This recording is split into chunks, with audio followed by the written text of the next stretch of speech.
Is America still the greatest country on earth? Is it even something to be proud of anymore? Let's figure it out. So to set this up, this video has gone viral. Millions and millions of plays. It's a rant from Jeff Daniels' character, Will McAvoy, in the Newsroom on why America is no longer the greatest country in the world. Every leftist and their dog has likely sent it to you. It's pretty entertaining. It's worth a watch. But is it true? Is any of it true? Let's watch. Are you willing to say here tonight whether you lean right or left? I voted for candidates run by both major parties. Okay, before we get into anything else, that's a red flag right there. This is the kind of nonpartisan journalism that only occurs in Hollywood. It's a sleight of hand trick meant to set him up as objective in order to pave the way for what becomes a leftist, anti-American, politically agenda-driven diatribe. What makes America the greatest country in the world? Well, Lewis and Sharon said it: diversity and opportunity, and freedom and freedom.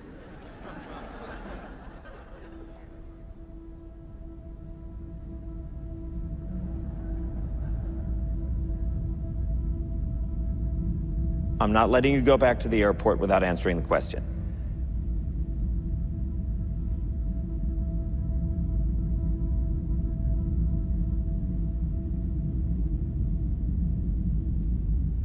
Well, our Constitution is a masterpiece. James Madison was a genius. The Declaration of Independence is, for me, the single greatest piece of American writing.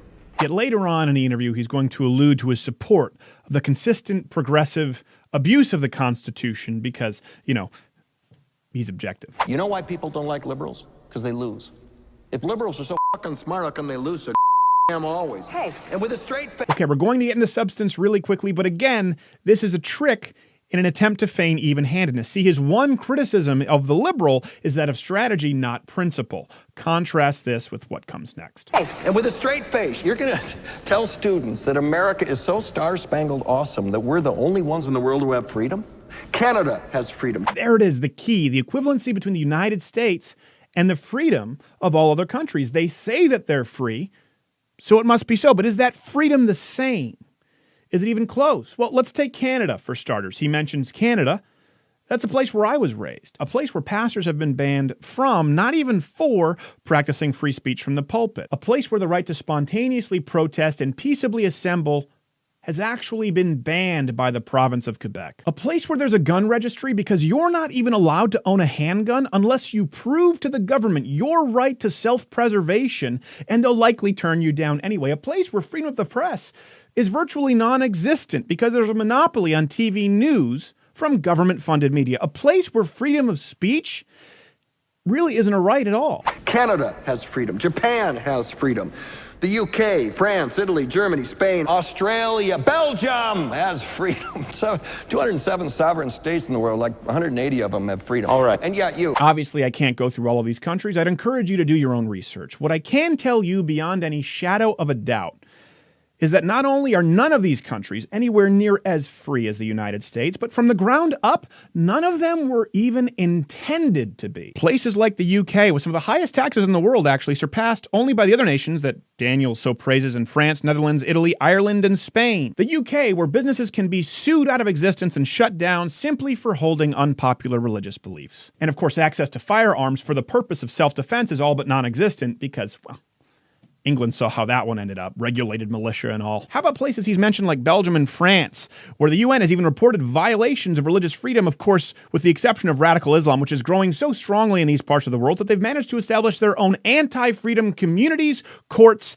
and even laws. Women's rights, civil rights, human rights, all of which are grossly and consistently violated in the name of Islam, to which these bastions of freedom so incessantly cave and to which they will ultimately be overrun. Japan, a place founded on the idea of societal structures that were predetermined and that you were either born into nobility or a peasant. A place that sought to spread tyranny across the globe several times over. A place that has made personal firearms for defense all but illegal and religious freedoms all but non-existent. Yeah, I think we're a little more free than Japan. Yeah, you, sorority girl. just in case you accidentally wander into a voting booth one day, There's some things you should know, and one of them is there is absolutely no evidence to support the statement that we're the greatest country in the world. We're 7th in literacy, 27th in math, 22nd in science, 49th in life expectancy. expectancy, 178th in infant mortality, 3rd in median household income, number 4 in labor force, and number 4 in exports. Firstly, the high infant mortality rate in the United States is a debunked myth, and the fact that McAvoy, the character here, uses it shows us again that unbiased sleight of hand at play. The U.S. ranks relatively high on the infant mortality rate, largely because it's a country that numbers those neonatal deaths, notably in premature infant fatalities. Unlike the other countries that he so glorifies, who basically leave preemies to die and never counted as a life. You'd think a non-partisan journalist here, portrayed as Will McAvoy, would be able to do a modicum of research if he wanted the truth. They get a few things right. It's true we don't have the best life expectancy, and that's a consequence of personal freedoms. Nobody will argue that personal responsibility and free choice comes without the negative ramifications of people who seek to abuse it. Unlike so many other countries with low expectancy rates that come from famine and from lack, the problem the United States faces is that of such overabundance and such freedom of choice that you can overindulge yourself into an early death. In a free country, you're free to do so. It's also why the United States dominates in nearly all physical endeavors in the record books, because that same freedom of choice that allows you to become a gluttonous pig also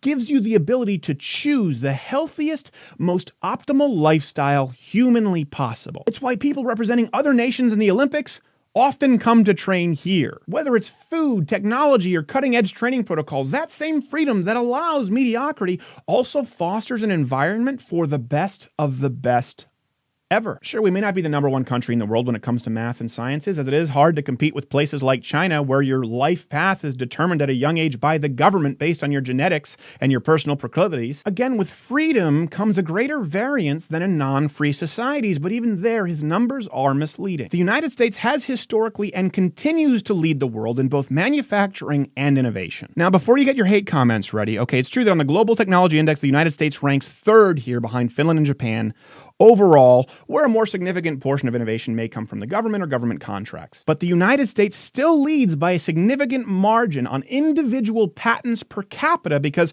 despite the behemoths that we all know about in Microsoft, Apple, and Facebook, it is still the one enclave for the small business owner, entrepreneur, and innovator. If you want to innovate, if you want to try your hand at success, you come to America. Still, today, our continued innovation in the scientific, technological, and medical fields, yeah, it's a huge reason as to why the United States is arguably still the biggest factor in determining global economic impact today, but it's not our biggest reason. That would be that of our most influential export, that of culture. Film, stories, TV, music, art. There's never been a culture quite like America's that has saturated the world so effectively. And even if you personally don't like American culture, one needs only to look at the top-grossing films, albums, and artists of all time to see the impact it's had. America dominates the list, and even with the exceptions from Canada or the UK, in order to find massive success, they first had to move to and make it in the United States. That's why all of these other countries that McAvoy so fervently praises in his monologue find their top charts dominated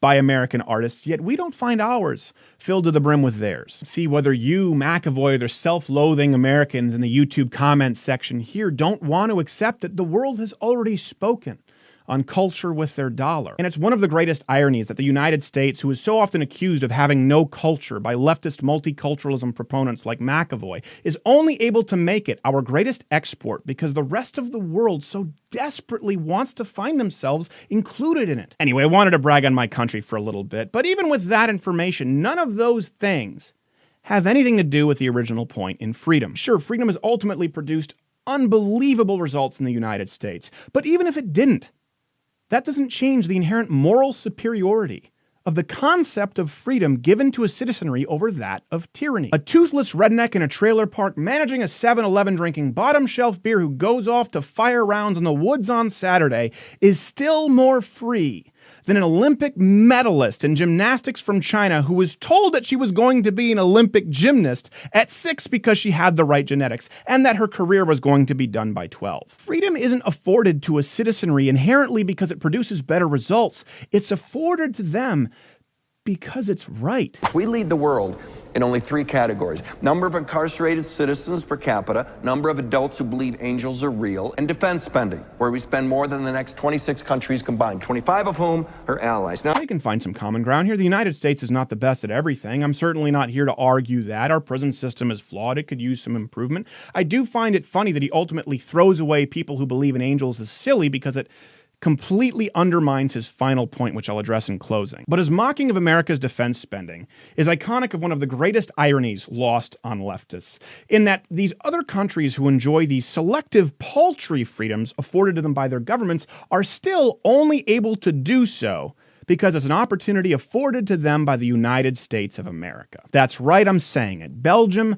France, Germany, the UK, Canada can all enjoy their kind of freedom because of the greatest peacekeeping organization the world has ever known, the United States military. Hey, UK, you want to continue to enjoy your freedom of censoring social media and the press? That's great. You now have to defend the free world. Go. Canada enjoys their freedom to censor public speech. That's fantastic. Let's change one little variable here, Canada. You now have to defend your borders, your vast, underpopulated land, rich in natural resources that everybody else would want to conquer, and the United States is no longer your big brother. Have at it. France wants to continue enjoying a socialist 75% tax rate? Go nuts. Now try keeping your country's economy afloat while thwarting terror cells all across the world while providing more foreign aid to third world countries in the history of ever. Go. A huge irony is that many of these countries that Jeff Daniels so openly praises actually found themselves on the wrong side of freedom, actively fighting to end it, only to be thwarted by ignorant, patriotic Americans who ensured that it would live on for generations to come. England, France, Germany, Japan, they're going to be the ones to educate us on freedom? Really? We stood up for what was right. We fought for moral reasons. We passed laws, struck down laws for moral reasons. Here's where he gets emotionally disingenuous, that we once wrote laws for moral reasons. Well, there's a shred of truth to that. Why do you think that is? We were able to be all these things and do all these things because we were informed by great men, men who were revered. Yeah, the founding fathers were intelligent, but they weren't revered for being informed. They were revered for their bravery, for their principles, for their unwavering, whether you like it or not, deeply held respect for a faith that they saw as necessary for a government to create a truly free people. He's right. We did stand up for what was right. See, for the first time from the ground up, a government was designed to give its citizens true freedom not afforded to them by these men, but by a creator on which no man would be allowed to infringe. The concept of unalienable, God-given rights. That's what's singularly unique about America and its founders, who were silly enough to believe in angels. If you like this video, subscribe by clicking my face or watch one of these other videos next to me. It's free, and maybe you'll enjoy them. If you don't, it's still free.